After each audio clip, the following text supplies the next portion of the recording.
It's beer o'clock on Real Ale Craft Beer. Today we've got a can from Fort Rock Brewing Company and it's the Rancho Brut IPA coming in at 7% ABV. I'd like to thank Kenny for sending me the beer. Massive thank you to Kenny, really appreciate it. It's a 1 pint, 565 milliliter can or a 16 ounce can. Let's get it out into a glass and see what we get.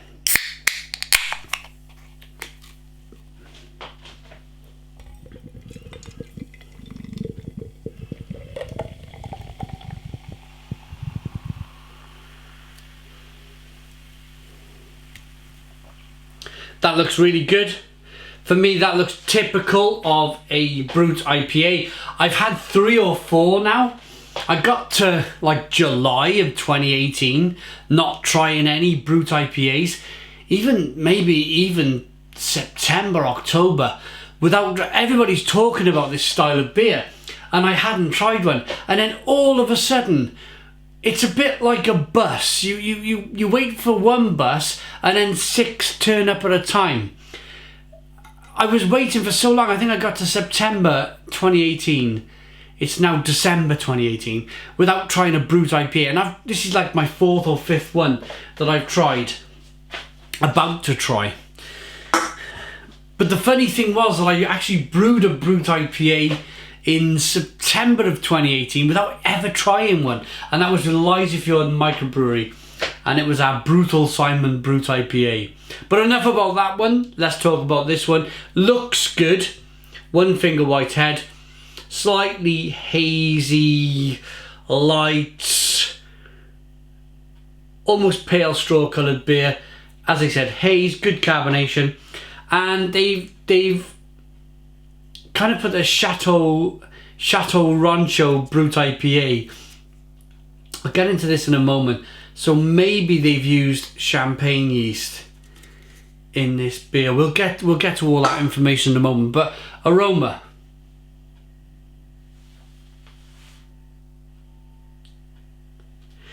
Yeah, it's very dry. A very dry aroma with some lemon. It's like dried lemons.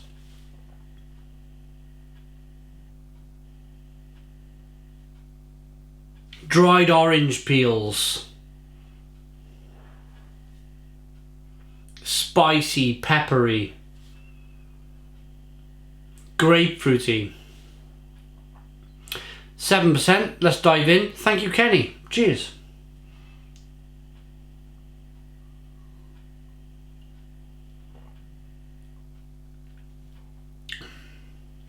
Whoa.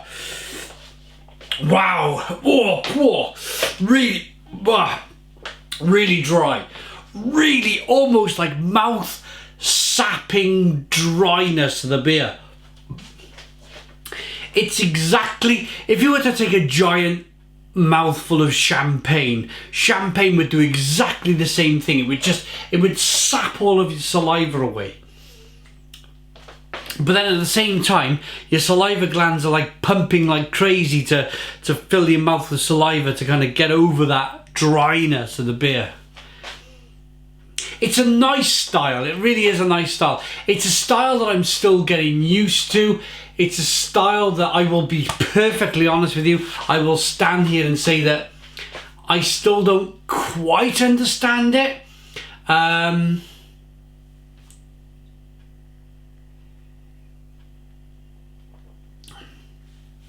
So I'm going to be quick. Very dry. Carbonation bursts on your palate. Lots of dry kind of lemon peel, orange peel. Lots of spice, lots of bitterness.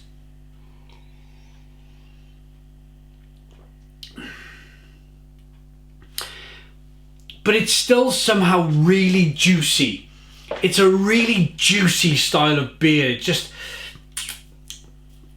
Yeah, you get, it's almost like I think I'm using the right term here, a double-edged sword, where one moment is kind of dry in your palate, the next moment it's filling your palate with juicy flavours. It's a real strange one.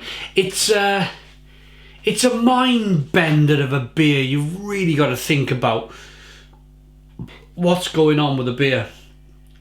to kind of fully appreciate it. I would say a lot of people who are maybe new-ish to beer have probably tried this style and gone,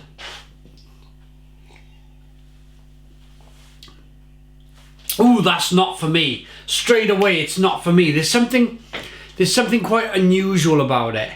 But unless you stand and analyse it, like I've done, I've kind of a bit of hair in my eye. Unless you stand and analyse the beer and really kind of pull her apart and try and put it back together again for what it is, you'll never quite understand it. So what I'm saying to you guys is give it a go. Keep trying it. I think my first Brut IPA review, which I think was called Solar Wind, I got it in the supermarket, I didn't like it. I didn't like the style, and I was like, well, I can't seem to get to grips with this style of beer, and I drank the whole glass on camera. But it's now that I've had 3 or 4 that I'm trying to understand it with my brain, and I am understanding it with my brain. I'm starting to enjoy it. I'm enjoying the style. So what do Fort Brewing Company say about this beer? They're based in the Cordova region of America. Fort Brewing Company is probably owned. Okay, so that was nothing about the beer there. That was good one morning. Here we go. From the cobbled hills of the Cordova Brewing region, we bring you this lovely super dry, there we go, IPA that is crisp, clean and thirst quenching. Pairs well with hot tubs, wedding crashes, dinners with the in-laws, the Bordeaux grape harvest, homes in Martha's Vineyard, the New York Times and TV dinners. Mozart concertos, pork rinds and spaghetti. Enjoy. Quite a funny kind of little thing down the side of the can. I'm going to rate it. Again, I'm going to thank Kenny. Thank you very much, Kenny, for sending me the beer. I like this one. I like this Brut IPA. I still feel there's stuff going on in the basement. I got that from a Rocky film. That I need to kind of learn from this style of beer. I think my palate is still adjusting to it. I need to try more of it. But yeah, I'm liking this style now. For me, it's a very solid 8 out of 10. It's a Stone the Crows 8 out of 10 beer from Real Ale Craft Beer. Please put your comments in the comments box. Subscribe to our daily beer and food reviews. Give us a big fat thumbs up. Boom! Cheers.